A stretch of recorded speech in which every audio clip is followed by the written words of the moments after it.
and it gives him false designations. Since time immemorial, he has received various types of material bodies, which are the roots of bondage in the material world. If one foolishly engages in temporary, fruitive, one second, fruitive activities and does not look toward the cessation of his bondage, of this bondage, what will be the benefit of his actions? Very good question. Very, very good question. Yeah. Mhm. Second.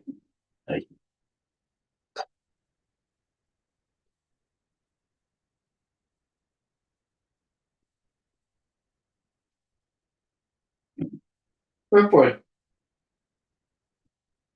Narada Muni spoke to the Harivilas.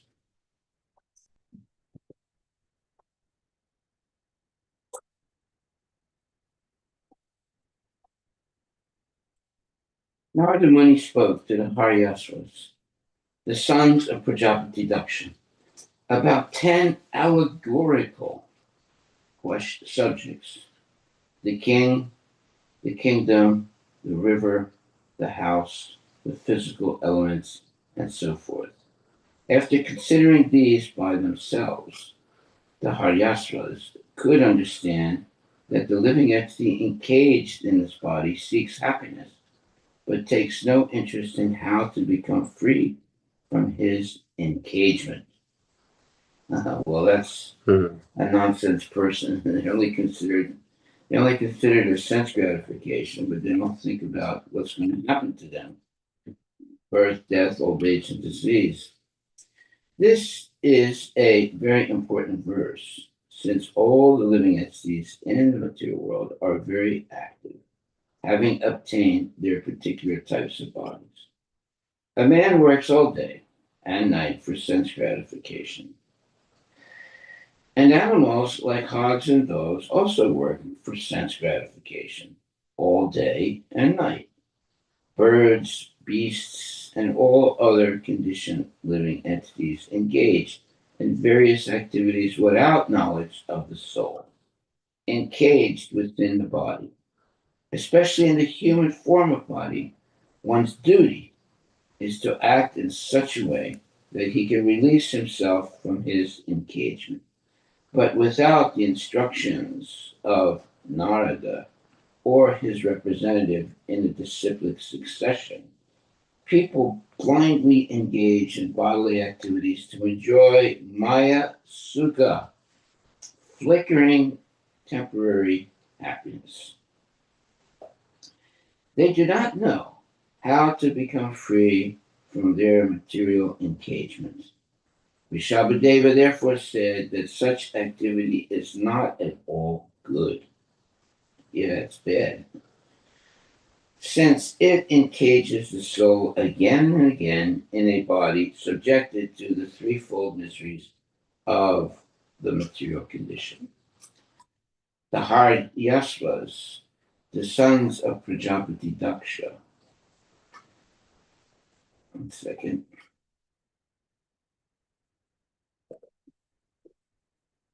could immediately understand the purport of Narada's instructions. Our Krishna consciousness movement is especially meant for such enlightenment. We are trying to enlighten humanity so that people may come to the understanding that they should work hard in tapasya for self realization and freedom from the continuous bondage of birth, death, old age, and disease in one body after another.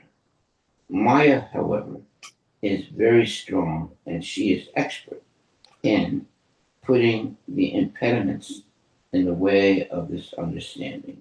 Therefore, sometimes one comes to the Krishna consciousness movement, but again, falls into the clutches of Maya, not understanding the importance of this movement.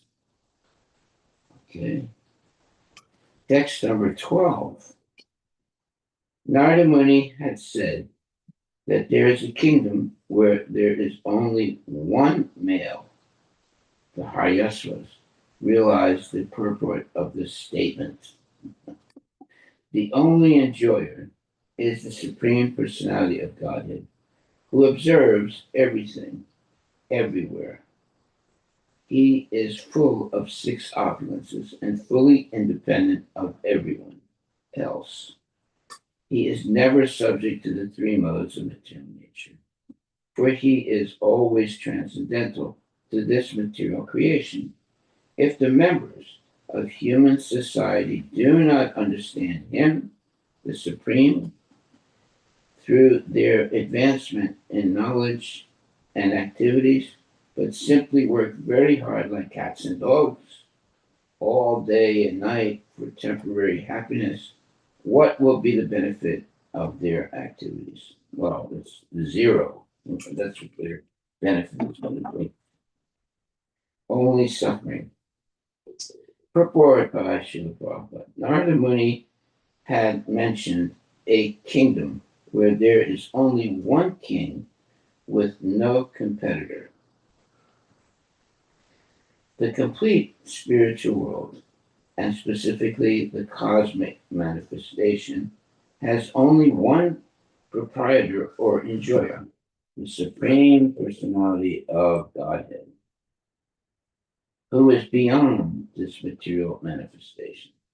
The Lord has therefore been described as Turiya, existing on the fourth platform. He has also been described as Abhava. The word Bhava, which means takes birth, comes from the word Bhu, to be. As stated in Bhagavad Gita 8:19, Bhutva Rupa Praliyate, the living entities in the material world must be repeatedly born and destroyed. The Supreme Personality of Godhead, however, is neither Bhutva destroyed, Bhutva, nor Praliyate. He is eternal. In other words, he is not obligated to take birth like human beings or animals, which repeatedly take birth, and because of ignorance of the soul, the Supreme Personality of Godhead, Krishna, is not subjected to such changes of body, and one who thinks otherwise is considered a fool. Avajananti mam buddha manasim tanam asritam. Narada Muni advises that human beings not waste their time simply in jumping like cats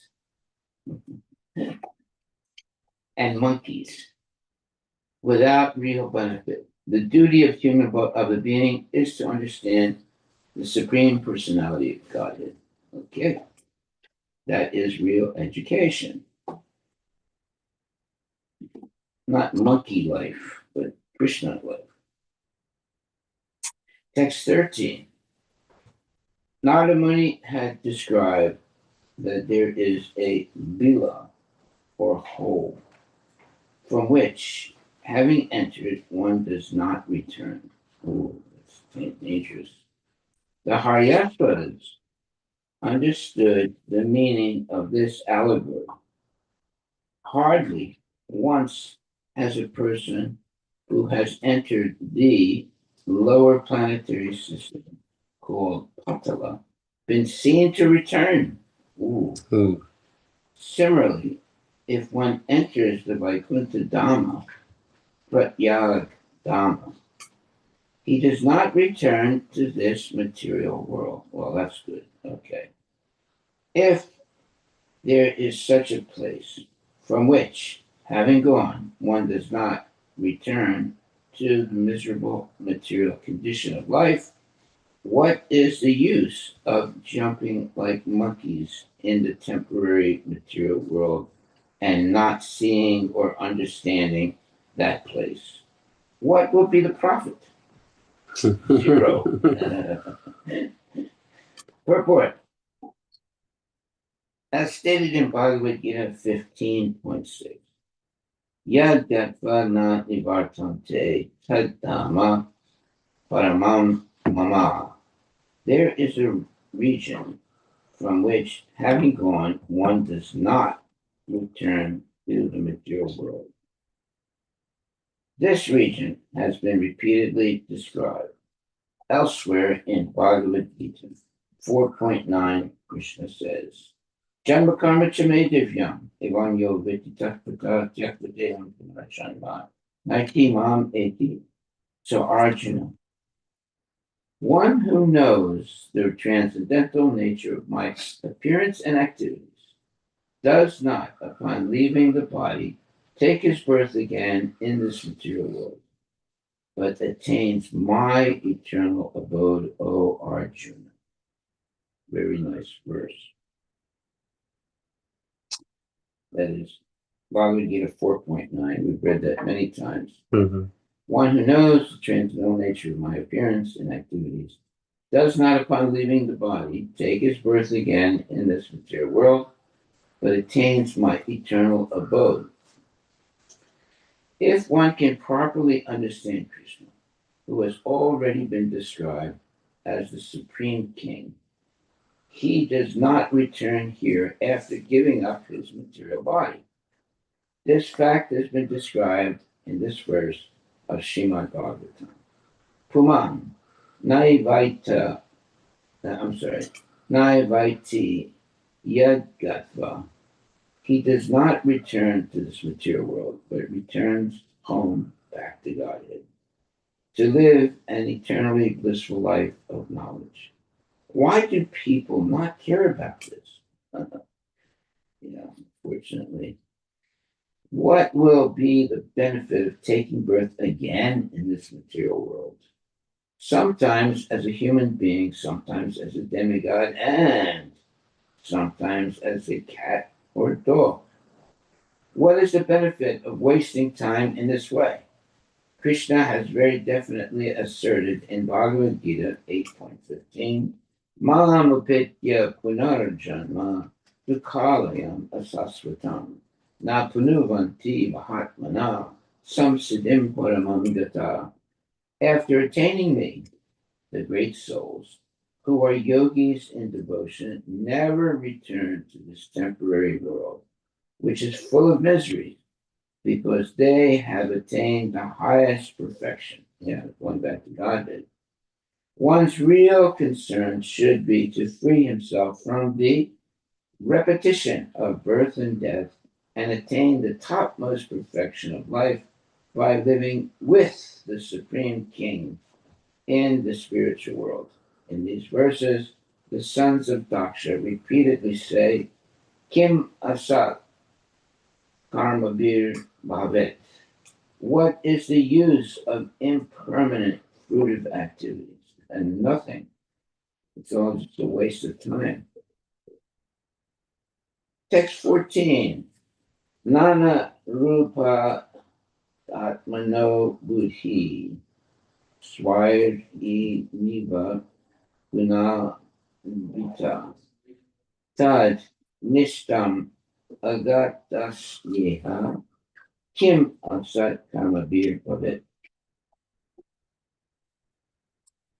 Narada Muni had described a woman who is a professional prostitute. The Harivilas understood the identity of this woman. Mixed with the mode of passion, the unsteady intelligence of every living entity is like a prostitute who changes dresses just to attract one's attention. If one fully engages in temporary fruitive activities, not understanding how this is taking place, what does he actually gain? Well, they gain perpetual birth, death, old age, and disease, unfortunately. Purport: a woman who has no husband declares herself independent, which means that she becomes a prostitute. A prostitute generally dresses herself in various fashions intended to attract the man's attention to the lower part of her body. Today, it has become a much advertised fashion for women to go about naked, covering the lower part of her body only slightly in order to draw the attention of a man to her private parts for sexual enjoyment. The intelligence engaged in it to attract a man to the lower part of the body is the intelligence of a professional prostitute.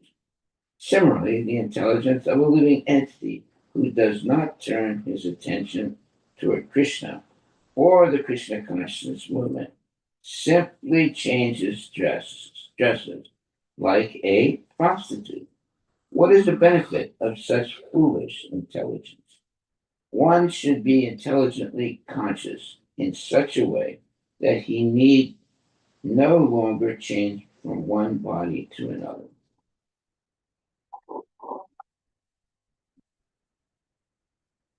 Karmis change their professions at any moment, but a Krishna conscious person does not change his profession, for his only profession is to attract the attention of Krishna by chanting the Hare Krishna mantra and living a very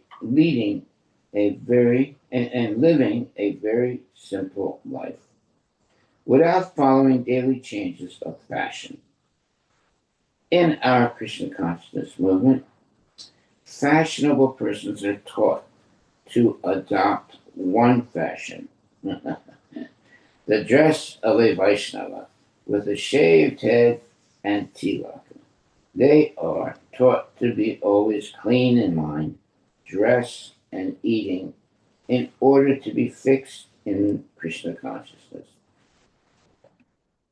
What is the use of changing one's dress? Sometimes wearing long hair and long beard, and sometimes dressing otherwise. This is not good. One should not waste his time in such frivolous activities. One should always be fixed in Krishna consciousness and take the cure of devotional service with firm determination. Text 15. Narada Muni had also spoken of a man who was the husband of the prostitute. The Harivilas understood this as follows: if one becomes the husband of a prostitute, he loses all independence. Similarly, if a living entity has polluted intelligence, he prolongs his materialistic life. Frustrated by material nature, he must follow the movements of the intelligence, which brings various conditions of happiness and distress. If one performs fruitive activities under such conditions, what will be the benefit? Zero. Purport by Srila Prabhupada. Polluted intelligence has been compared to a prostitute. One who has not purified his intelligence is said to be controlled by that prostitute, as stated in Bhagavad Gita 2.41. Vivas Isayatmika Buddhir Ekaha Kudanandana. Those who are actually serious are conducted by one kind of intelligence, namely, intelligence in Krishna consciousness. Bahu Saka Hi Anantascha Buddhayo Vyavasayinam. One who is not fixed in proper intelligence discovers many modes of life. Thus, involved in material activities, he is exposed to the different modes of material nature and subjected to varieties of so called happiness and distress. If a man becomes the husband of a prostitute, he cannot be happy. And similarly, one who follows the dictations of the material intelligence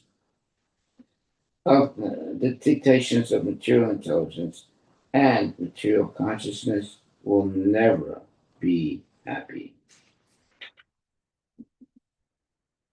One must judiciously understand the activities of material nature.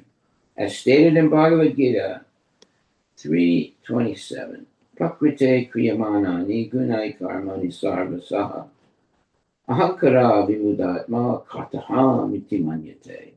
The bewildered spirit soul, under the influence of the three modes of material nature, thinks himself to be the doer of activities which are in actuality carried out by nature. Although one follows the dictations of material nature, he happily thinks himself the master or husband of material nature. Scientists, for example, try to be the masters of material nature, life after life, not caring to understand the Supreme Person under whose direction everything within this material world is moving. Trying to be the masters of material nature, they are imitation gods, God, but the G is a small g, who declare to the public that scientific advancement will one day be able to avoid the so called control of God. That, of course, is silly nonsense. In fact, however, the living being, unable to control the rulings of God, is forced to associate with the prostitute of polluted intelligence and accept various material bodies. As stated in Bhagavad Gita 13:22, Purusha Prakriti Stohi Bhukti Prakriti Jan Gunam Haranam Gunasangasya Sadasat Yoni Janmasu. The living entity in material nature thus follows the ways of life, enjoying the three modes of nature. This is due to his association with that material nature. Thus, he meets with good and evil amongst various species. If one fully engages in temporary fruitive activities and does not solve this real problem, what profit will he gain? Nothing. Simply repeated birth and death in the material world. Text 16.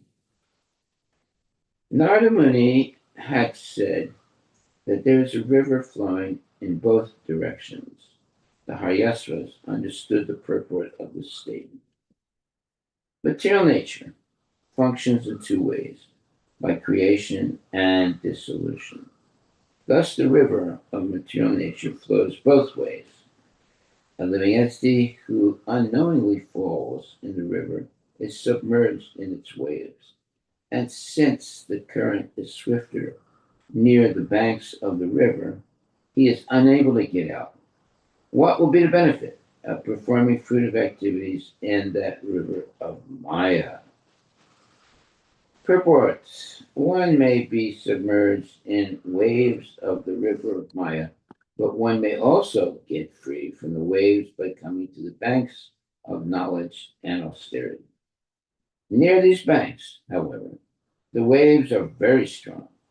If one does not understand how he is being tossed by the waves, but simply engages in temporary fruitive activities, what benefit will he derive? Nothing. In the Brahma Samhita 5.44, there is a statement: Shisti stati palaya sahadana sakti eka chayeva yasya bhuvanani vibharti durga.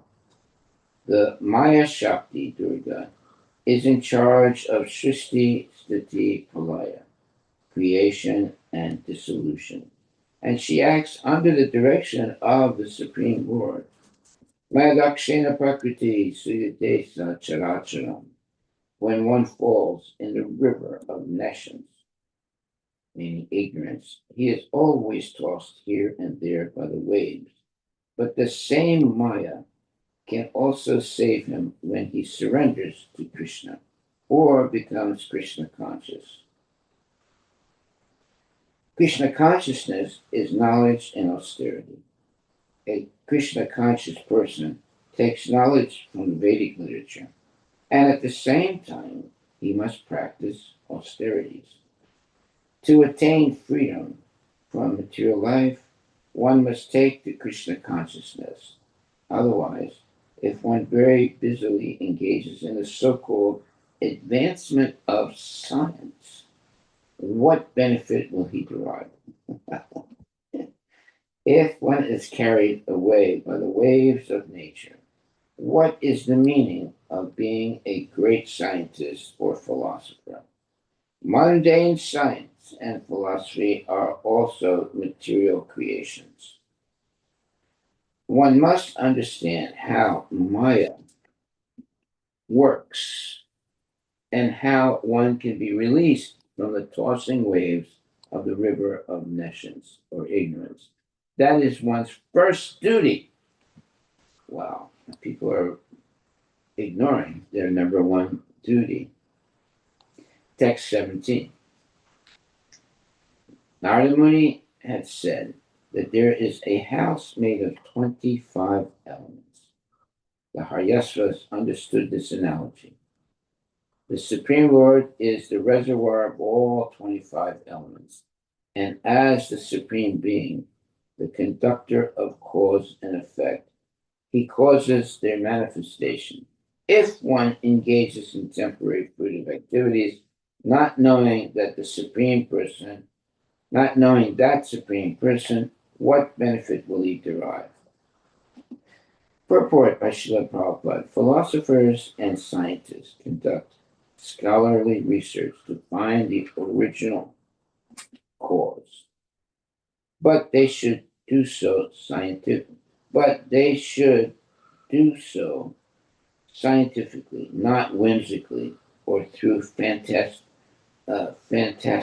theories, meaning speculations. The science of the original cause is explained in various Vedic literatures. Atato Brahmajignasa Janmadhyasya Yata. The Vedanta Sutra explains that one should inquire about the Supreme Soul. Such inquiry about the Supreme is called Brahma Jigyasa. The Absolute Truth, Tattva, is explained in Srimad Bhagavatam 1.2.11. Vadanti tattvavidas tattvam yajnanamadvayam brahmeti paramatmeti bhagavaniti sabhyate. Learned transcendentalists who know the absolute truth call this non-dual substance Brahman, Paramatma, or Bhagavan. The absolute truth appears to neophytes as impersonal Brahman and to advanced mystic yogis as Paramatma, the supersoul. But devotees who are further advanced understand the absolute truth as the Supreme Lord Vishnu. This material cosmic manifestation is an expansion of the energy of Lord Krishna or Lord Vishnu. Ekadesha stitasya agner jyotsna vistarini yata parasya brahmana saktis tatedam akilam jagat. Whatever we see in this world is but an expansion of various energies of the Supreme Personality of Godhead, who is like a fire that spreads illumination for a long distance, although it is situated in one place. Vishnu Purana. The entire cosmic manifestation is an expansion of the Supreme Lord. Therefore, if one does not conduct research to find the supreme cause, but instead falsely engages in frivolous, temporary activities, what is the use of demanding recognition as an important scientist or philosopher.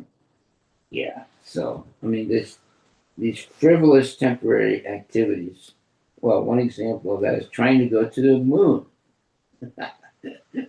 They have never gone to the moon, even though they claimed they did 60 years ago. And they never will go to the moon. It's a waste of time and money. Instead of that, they should rather want to go back to Godhead. But no, they don't want to do that. They want to go to the moon, which is impossible to achieve. And the atmosphere on the moon is not conducive for the human body. So even if they do go to the moon, they can't really live there comfortably because their bodies or our bodies are not made to live on the moon. If one does not know the ultimate cause, what is the use of a scientific and philosophical research? Very good statement. The Purusha, the original person, Bhagavan, Vishnu, can be understood only by devotional service. Yeah, instead of doing all the research that the scientists do, they should be engaged in devotional service.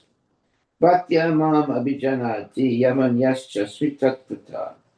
Only by devotional service can one understand the Supreme Person who is behind everything. One must try to understand that the material elements are the separated inferior energy of the Lord and that the living entity is the Lord's spiritual energy. Yeah, the scientists are always studying the material energy, not the spiritual energy. Therefore, they just keep doing one experiment after another, but it leads to repeated birth and death only. Whatever we experience, including matter and the spirit soul, the living force, is but a combination of two energies of Lord Vishnu, the inferior energy and the superior energy. One should seriously study the facts concerning creation, maintenance, and devastation, as well as the permanent place from which one never need return. Yad Gatvana Nivartante. Human society should study this. But instead of culturing such knowledge, people are attracted to temporary happiness and sense gratification, culminating in bottomless, topless passion. Well, I like that. Bottomless, topless passion. That means that, the women nowadays, they walk around with bottomless and topless clothing to uh, cheat people from meditating on Krishna to meditating on their bottomless and topless bodies. There is no profit in such activities. One must engage himself in Krishna consciousness movement. Text 18. Narada Muni had spoken of a swan. That swan is explained in this verse. The Vedic literature, Shastras, vividly describe how to understand the Supreme Buddha, the source of all material and spiritual energy. Indeed, they elaborately explain these two energies.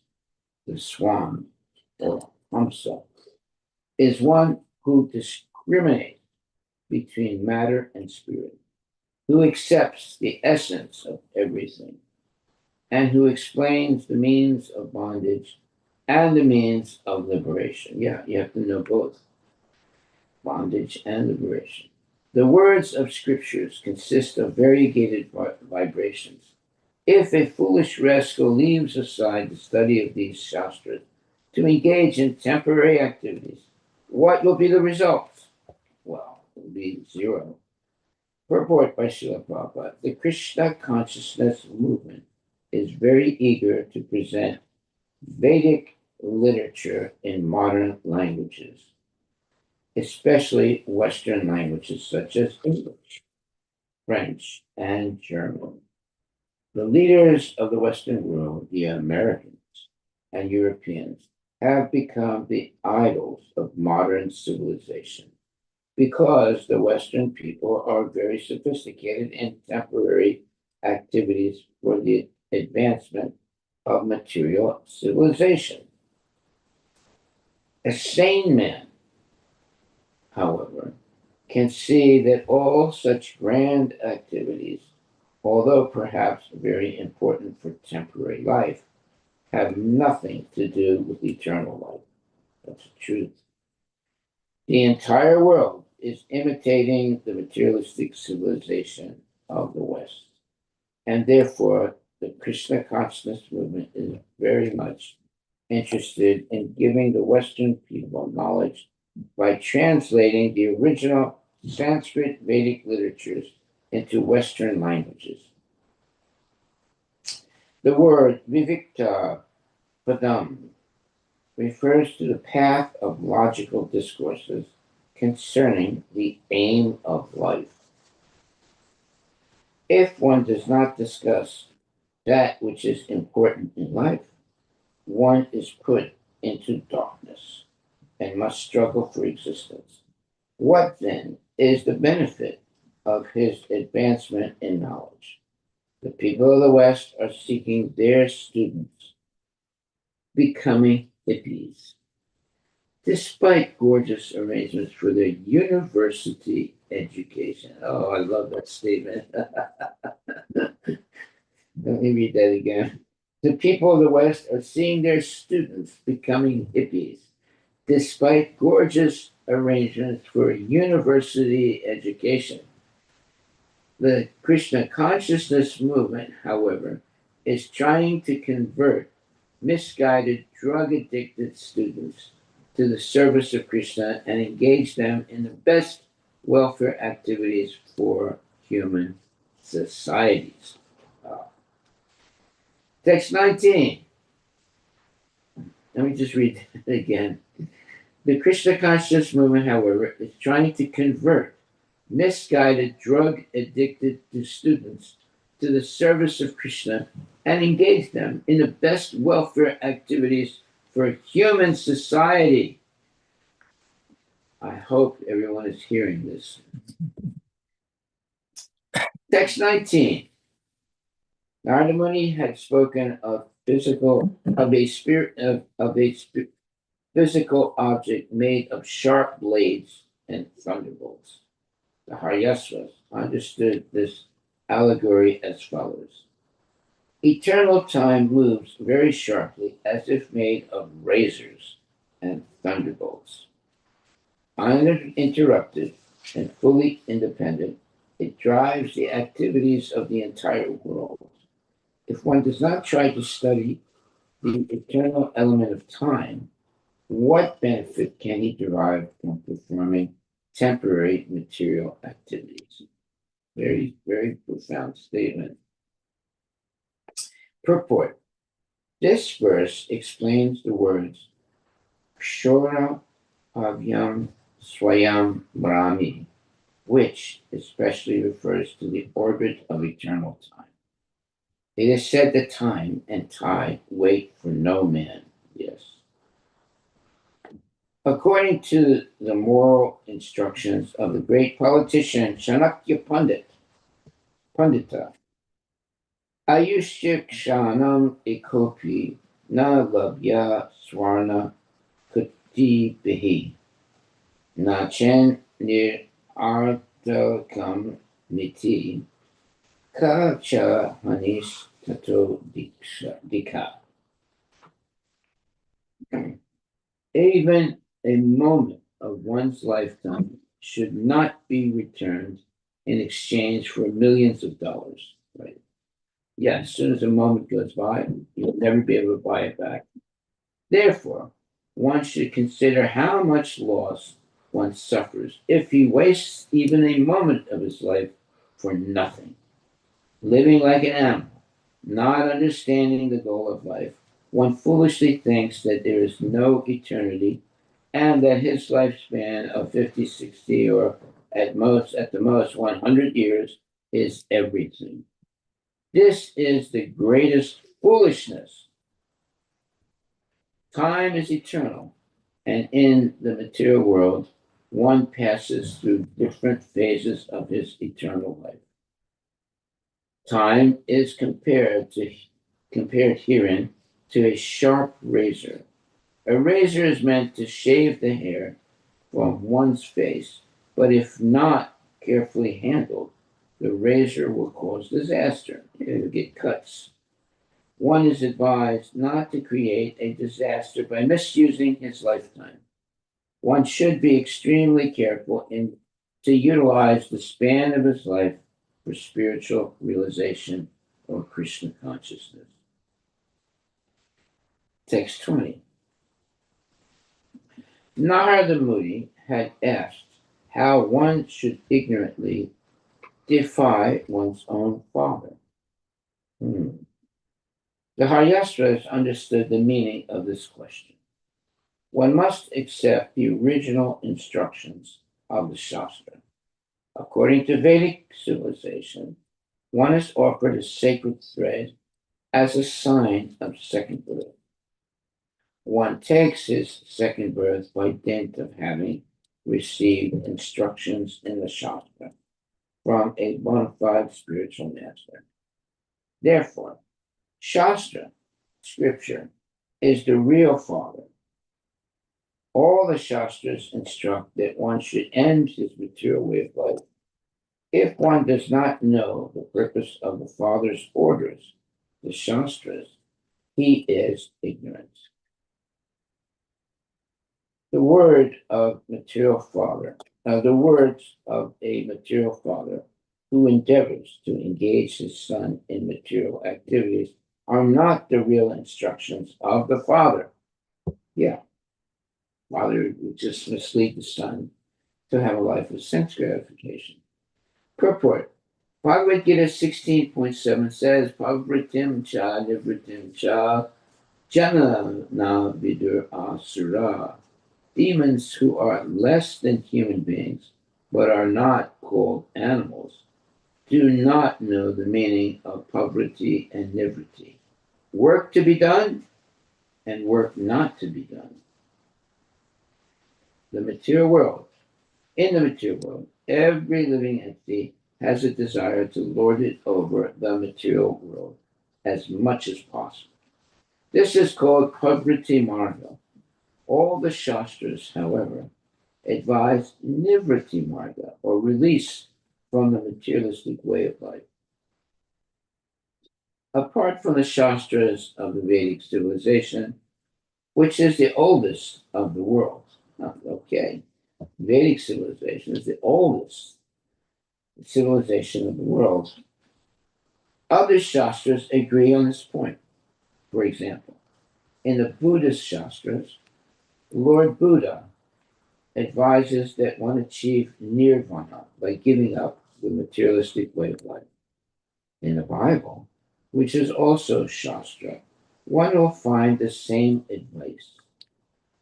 One should cease materialistic life and return to the kingdom of God. In any Shastra, one may examine, especially the Vedic Shastra, the same advice is given. One should give up his materialistic life and return to his original spiritual life. Sankaracharya also propounds the same conclusion. Brahma Satyam Chadam Mitya. This material world or materialistic life is simply illusion, and therefore one should stop his illusory activities and come to the platform of Brahman. The word Shastra refers to scriptures, particularly the Vedic books of knowledge, the Vedas, Sama, Yajur, Rig, and Atharva, and any other books deriving knowledge from these Vedas are considered Vedic literatures. Bhagavad Gita is the essence of all Vedic knowledge, and therefore it is the scripture whose instructions should be especially accepted. In this essence of all Shastras, Krishna personally advises that one give up all other duties and surrender unto him. Sarvadharmam Purityaja Mamekam Saranam Vraja. One should be initiated into following the principles of Shastra. In offering initiation, our Krishna consciousness movement asks one to come to the conclusion of Shastra by taking the advice of the supreme speaker of the Shastra, Krishna, forgetting the principles of the materialistic way of life. Therefore, the principles we advise: no illicit sex, no intoxication, no gambling, and no meat eating. These four types of engagement will enable an intelligent person to get free from materialistic life and return home back to Godhead.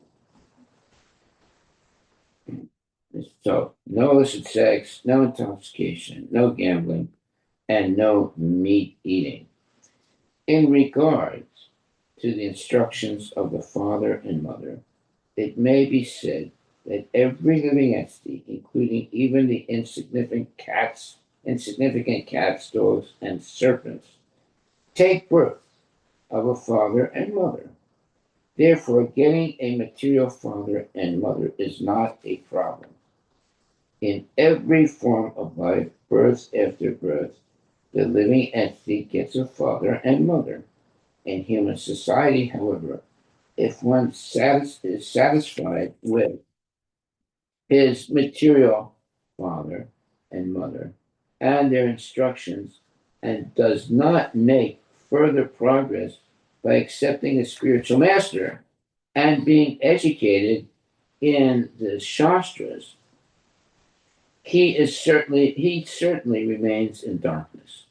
The material father and mother are important only if they are interested in educating their son to become free from the clutches of death.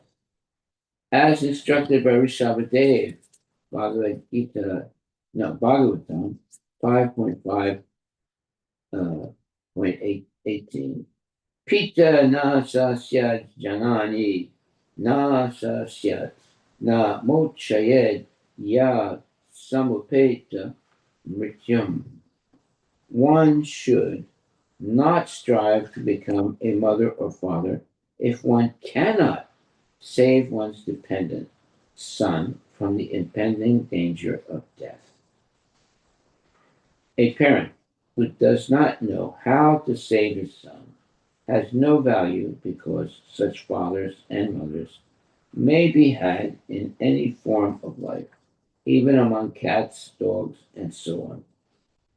Only a father and mother who can elevate their son to the spiritual platform are bona fide parents. Therefore, according to the Vedic system, it is said, Janmana Jayate Sudra. One is born of a material father and mother as a Sudra. The purpose of life, however, is to become a Brahmana, a first-class man. A first-class intelligent man is called a Brahmana because he knows the supreme Brahman, the absolute truth. According to the Vedic instructions, Tad Vijnanatam Sagurum Iva Vigachet. To know this science, one must approach a bona fide guru, a spiritual master, who will initiate the disciple with the sacred thread so that he may understand the Vedic knowledge. Janmana Jayate Sudra Samskarad Bhavid Bija. Becoming a Brahmana through the endeavor of a bona fide spiritual master is called samskara. After initiation, one is engaged in study of the Shastra, which teaches the student how to gain release from materialistic life and return home, back to Godhead. The Krishna consciousness movement is teaching this highest knowledge of retiring from materialistic life to return to Godhead. But unfortunately, many parents are not very satisfied with this movement. Oh my God. Aside from the parents of our students, many businessmen are also dissatisfied because we teach our Krishna conscious movement. No, because we teach our students to abandon intoxication, meat eating, illicit sex, and gambling. If the Krishna conscious movement spreads, the so called businessmen will have to close their slaughterhouses, breweries, and cigarette factories. Therefore, they are also very much afraid. However, we have no alternative than to teach our disciples to free themselves from materialistic life. We must instruct them in the opposite of the material life to save them from the repetition of birth and death. Narada Muni therefore advised the Harivilas, the sons of Prajapati Daksha, that instead of begetting progeny, it would be better to leave and achieve the perfection of spiritual understanding according to the instructions of the Shastras. The importance of the Shastras is mentioned in Bhagavad Gita 16.23. Ya Shastra Vidim Utsrija Vartate Kamakarta Na Sasidim Avapnoti Na Sukham Na Parangatim. One who disregards the instructions of the Shastras and acts whimsically as he likes never achieves the perfection of life, not to speak of happiness, nor does he return home to the spiritual world. Text 21. Sukadeva Goswami continued, my dear king, after hearing the instructions of Narada, the Harivilas, the sons of Prajapati Daksha, were firmly convinced. They all believed in his instructions and reached the same conclusion. Having accepted him as their spiritual master, they circumambulated that great sage and followed the path by which one never returns to this world. Wow. From this verse, we can understand the meaning of initiation and the duties of a disciple and spiritual master. The spiritual master never instructs his disciple. The spiritual master never instructs his disciple. Quote, take a mantra from me, pay me some money, and by practicing this yoga system, you will become very expert in materialistic life. End of quote. This is not the duty of a spiritual master. Rather, the spiritual master teaches the disciple how to give up materialistic life, and the disciple's duty is to assimilate his instructions and ultimately follow the path back home, back to Godhead, from whence or from where no one returns to this material world. After hearing the instructions of Narada Muni, the Harivilas, the sons of Prajapati Daksha, decided not to be entangled in materialistic life by beginning hundreds of children and having to take care of them. This would have been unnecessarily entangling. The Harivilas did not consider pious and impious activities. Their materialistic father had instructed them to increase the population, but because of the words of Narada Muni, they could not heed that instruction. Narada Muni, as their spiritual master, gave them the Shastric instructions that they should give up this material world and as a bona fide disciples, and as bona fide disciples, they followed his instructions. One should not endeavor to wander to different planetary systems within the universe, for even if one goes to the topmost planetary system, Ramaloka, one must return again. Shine punye marti lokam vishanti. The endeavors of karmis are a useless waste of time. One should endeavor to return home, back to Godhead. This is the perfection of life.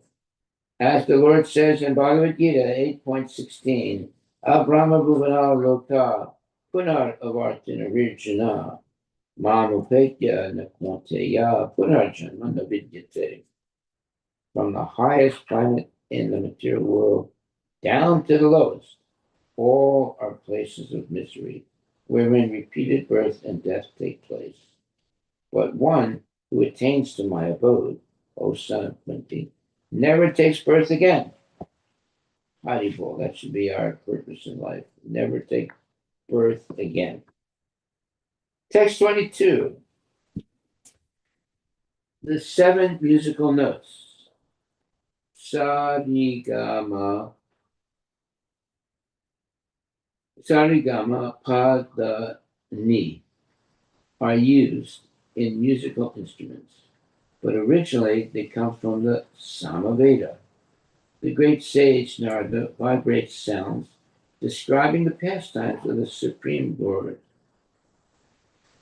By such transcendental vibrations, such as Hare Krishna, Krishna Krishna, Hare Hare, Hare Rama, Rama Rama, Hare Hare, he fixes his mind at the lotus feet of the Lord. Thus, he directly perceives Rishikesha, the master of the senses. After delivering the Harivilas, Narada Muni continued traveling throughout the planetary systems, his mind always fixed at the lotus feet of the Lord. How was that? By always chanting Hare Krishna Mahamantra.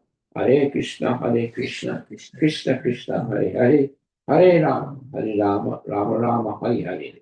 This fixes the mind at the lotus feet of the Lord. Thus, one directly perceives Rishikesha, the master of the senses, meaning Krishna. After delivering the Harivilas, Narada Muni continued traveling throughout the planetary systems, his mind always fixed at the lotus feet of the Lord. Purport. The goodness of the great sage Narada Muni is described herewith.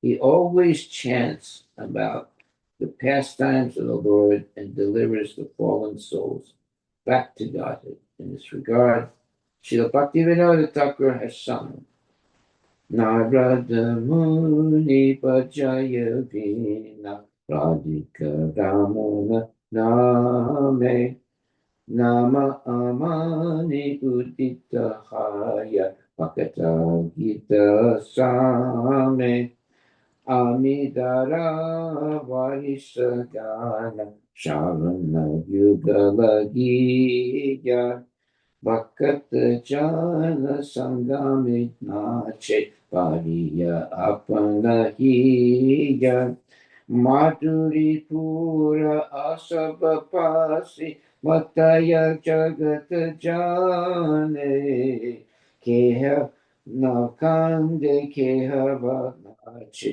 Keha Mate Mane Mane Panchavadana Narada Dari Premera Sangana Lola Kamalasana Nachiya Bhave Bolo Bolo Hari Bola Sahasranana Paramasuke Hari Hari Bali Ya Nara Nama Prabhavi Mapila Vishwa Nama Rasa Sabe Paya Shri Krishna Nama Rasane Spuri Purana Amara Asa Shri Rupa Pad Yachaye Iha Bhakati Vinoda Dasa.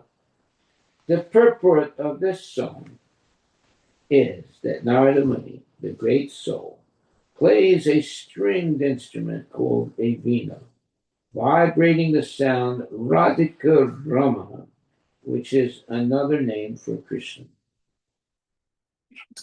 As soon as he strokes the strings, all the devotees begin responding, making a very beautiful vibration. Accompanied by the stringed instrument, the singing seems like a shower of nectar, and all the devotees dance in ecstasy to the fullest extent of their satisfaction. While dancing, they appear madly intoxicated with ecstasy, as if drinking the beverage called Madhuri Pura. That is a intoxicant made with uh,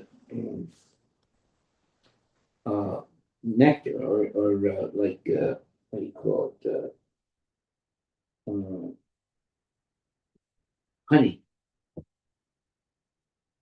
Some of them cry, some of them dance, and some of them, although unable to dance publicly, dance within their hearts. Mm-hmm.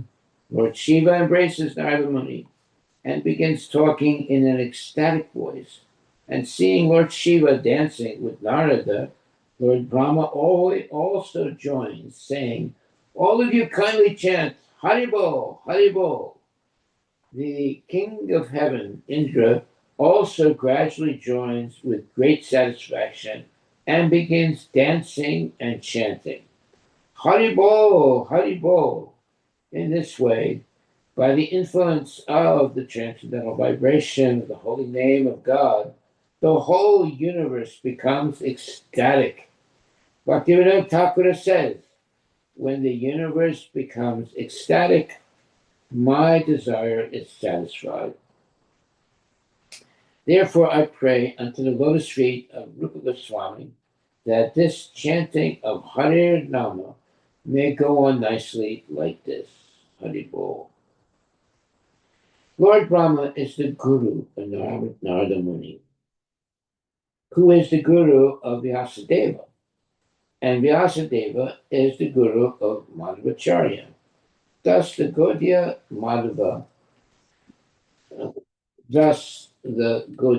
Madhava Sampradaya is in the disciplic succession from Narada Muni.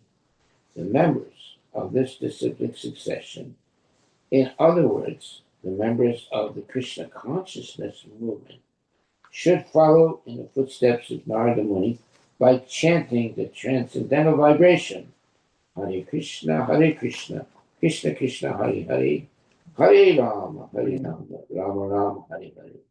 They should go everywhere to deliver the fallen souls by vibrating the Hare Krishna mantra and the instructions of Bhagavad Gita, Srimad Bhagavatam, and Chaitanya Charitamrita. That will please the Supreme Personality of Godhead. One can spiritually advance if one actually follows the instructions of Narada Muni. If one pleases Narada Muni, then the Supreme Personality of Godhead, Rishikesha, is also pleased.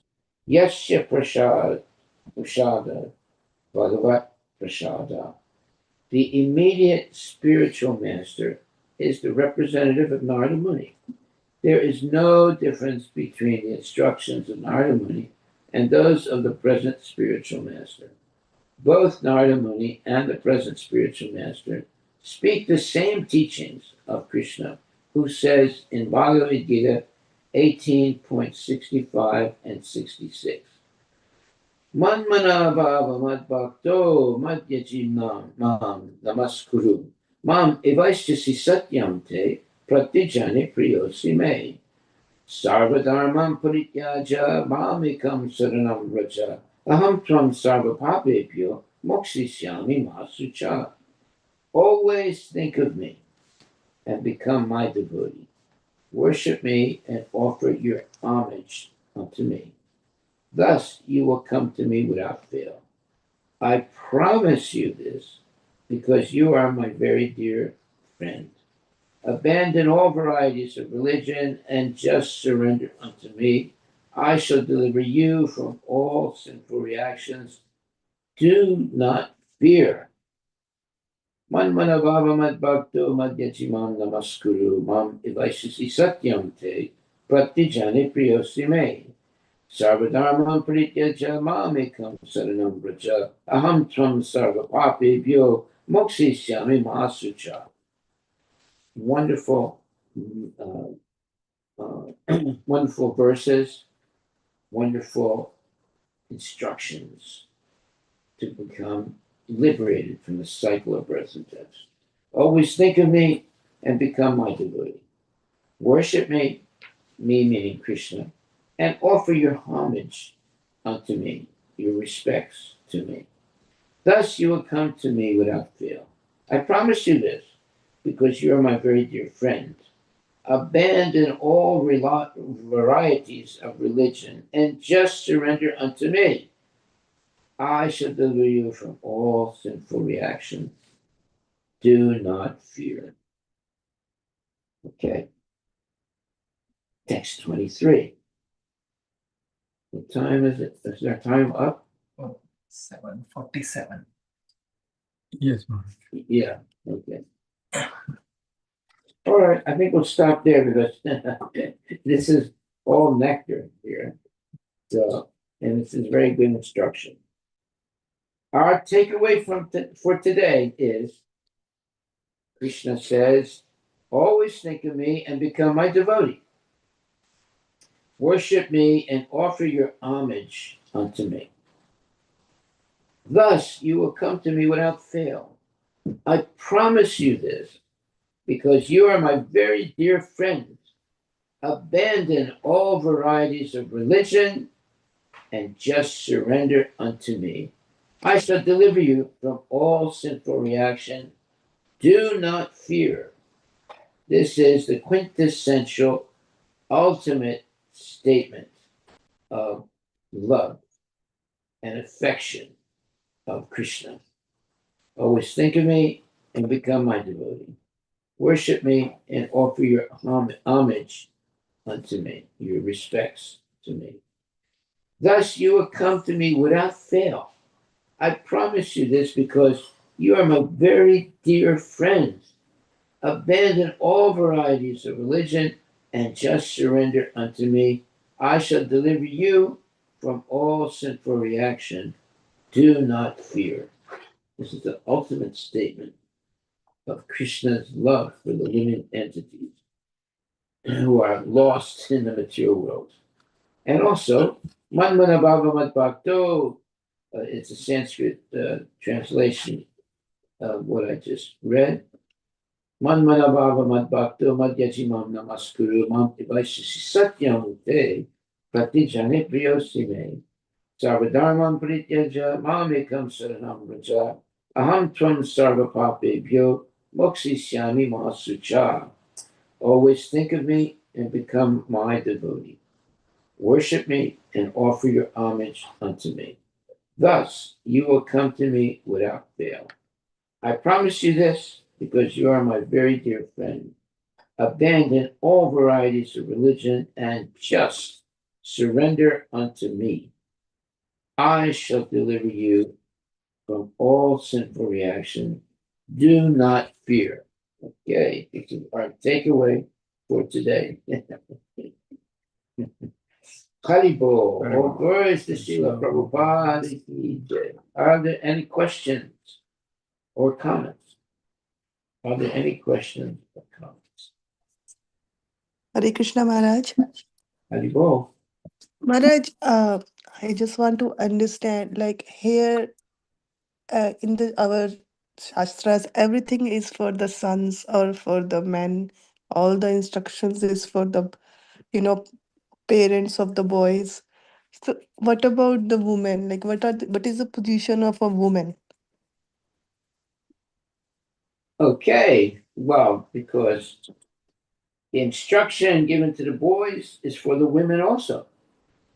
It's not uniquely for the boys. It's for everyone.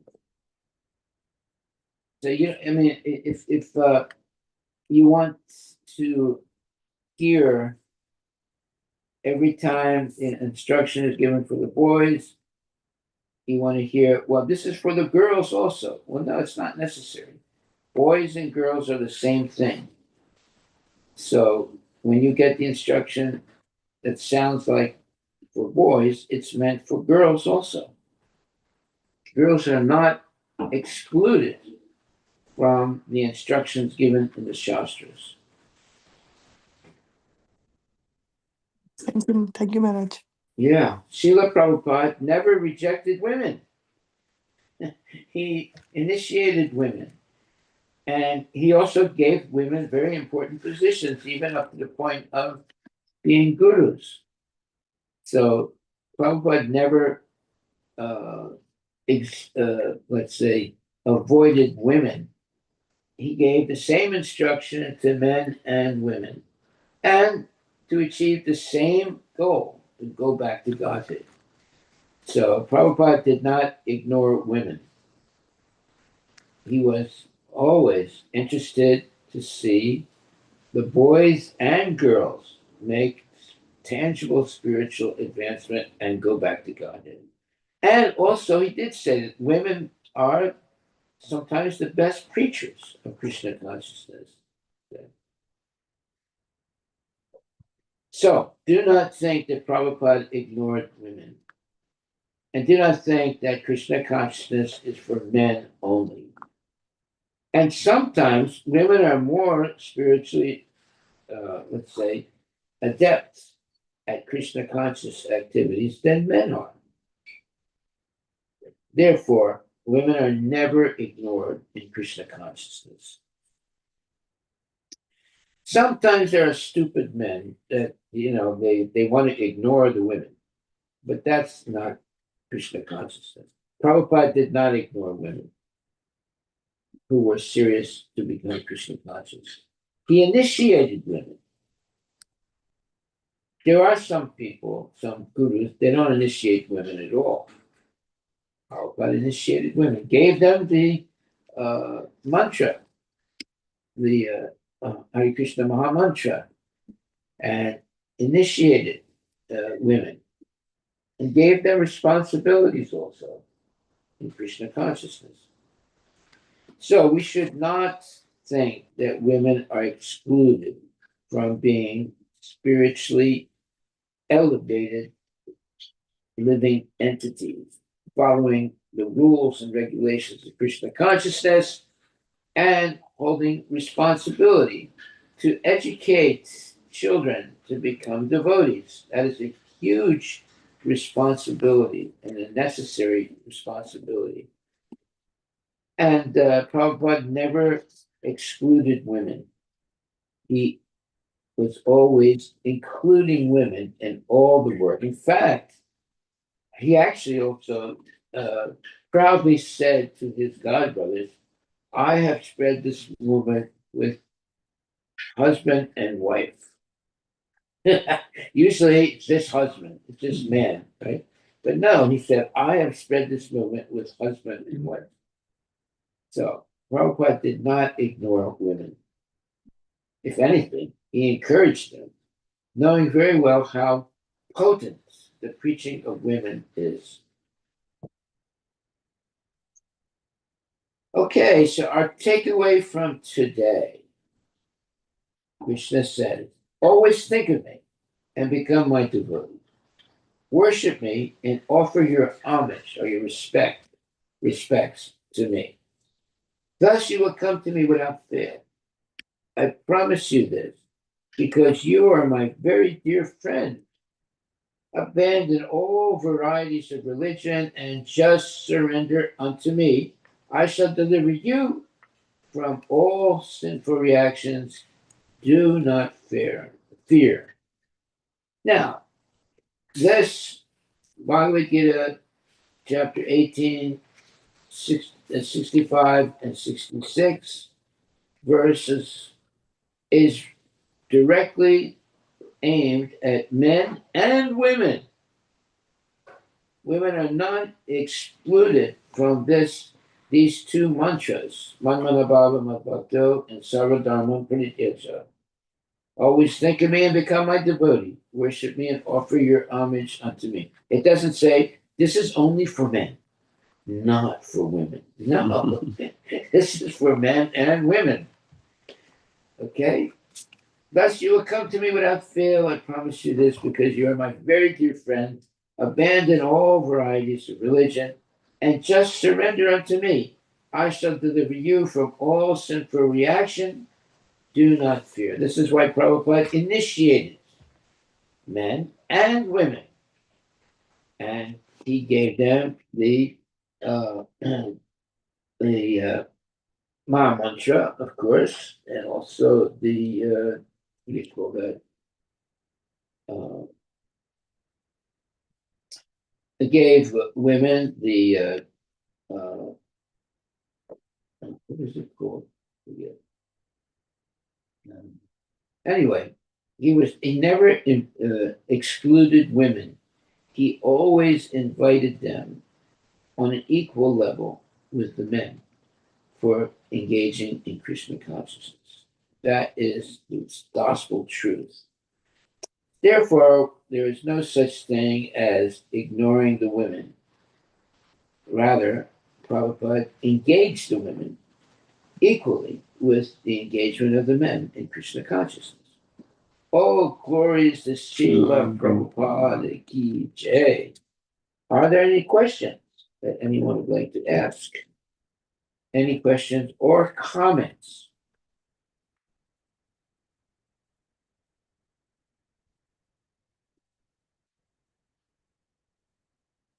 Hare Krishna Guru Maharaj. Please accept my humble obeisances. All goes to Srila Prabhupada. I have a question. Haripol. I have a question. Prajapati Daksha was a big devotee of Lord Vishnu. So how could he was able to get killed by Lord Shiva? I mean, get his head cut off. Thanks. Well, don't forget that after cutting his head off, another head was put on his body. Of course, it was the head of a donkey, I think. Goat. Goat, yeah, goat. Yes, yeah. So, what is your question again? If he was such a big Vaishnava, how could Lord Shiva was able to cut his head off? Well, he cut his head off, but then he put back a head on his body. So, you see, if you have the power to kill someone and bring that person back to life, you can cut people's heads off if you want. Just imagine he's like the number one surgeon in the whole world. He can cut somebody's head off and then put another head on that person and bring him back to life.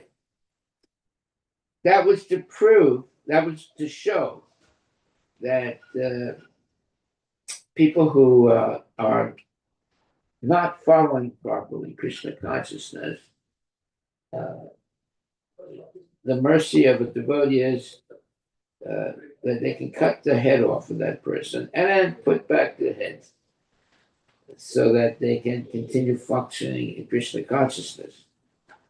Of course, we don't do that today, but previously, some exceptional devotees were able to do things like that. But it is to show that one should always be very serious about engaging in Krishna consciousness and not do any nonsense. Otherwise, you get your head cut off. And there are examples of this. There are examples of this. There was a group of some devotees who deviated from Krishna consciousness, and their leader got his head cut off. Why? Well, he was engaging in illicit activities, and he had a following of devotees. ISKCON devotees. Right? And one day, one of his number one devotee, uh, the so-called guru who deviated, started to have sexual intercourse with this boy's mother. And when this boy saw this, he started to dance around the guru. And when he came on behind the guru, he cut off his head. This is true. This has happened some years ago. Because he was so incensed by the fact that the guru, the ISKCON guru, had initiated his mother, but was having sex with her. And then the boy cut off the head of the guru.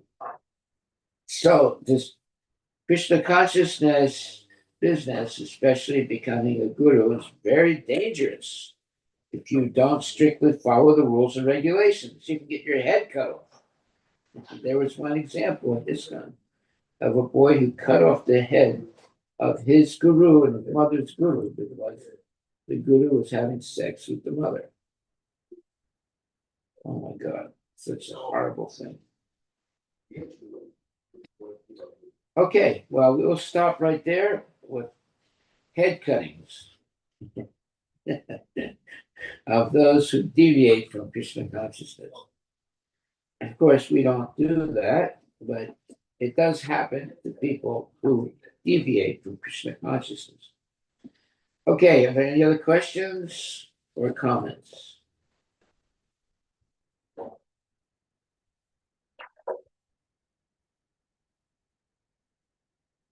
So our takeaway for today, Krishna says, always think of me and become my devotee. Worship me and offer your homage unto me. In other words, be respectful to me. Thus you will come to me without fail. I promise you this because you are my very dear friend. Abandon all varieties of religion and just surrender unto me. I shall deliver you from all sinful reactions. Do not fear. Okay, well, this is the what you would call the golden advice given by Krishna. Bhagavad Gita 18.65-66. Man manabhava madbhakto madhyajiman namaskuru. Mam evaisasi satyam te pratijane priyosime. Sarvadharman parityaja mamekam saranam vraja. Aham tvam sarvapapebhyo mokshishyami masatara. Always think of me and become my devotee. Worship me and offer your homage unto me. Thus you will come to me without fail. I promise you this, because you are my very dear friend. Abandon all varieties of religion and just surrender unto me. I shall deliver you from all sinful reaction. Do not fear. Haribol. All glories to Srila Prabhupada Ki Jai. All glories to the Srimad Bhagavatam Ki Jai. Thank you very much, my dear devotees. Have a very good day and think very deeply about what we have discussed today, and especially this quintessential advice by Krishna.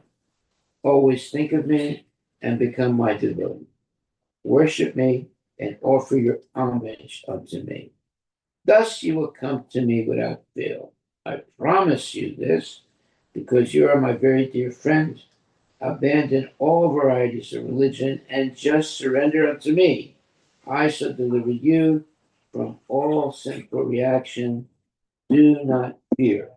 This is the ultimate statement of Krishna's love and devotion for his devotees. who become serious to follow Krishna consciousness, and Krishna promises. He's promising in these two verses, Bhagavad Gita 1865 and 66, that he will deliver his faithful devotee back to Godhead. He says, I promise you this because you are my very dear friend.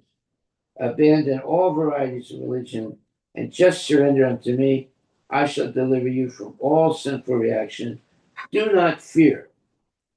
Well, this is very good news for us. And let's meditate on this all day today. Always think of me and become my devotee. Worship me and offer your homage or respect unto me. Thus you will come to me without fail. I promise you this because you are my very dear friend. Abandon all varieties of religion and just surrender unto me. I shall deliver you from all sinful reaction. Do not fear. Harivilas. Thank you very much, Srila Prabhupada. And thank you very much, Narada Muni, and all the Vaishnava Acharyas. All glories to Srila Prabhupada Ki Jai. Harivilas.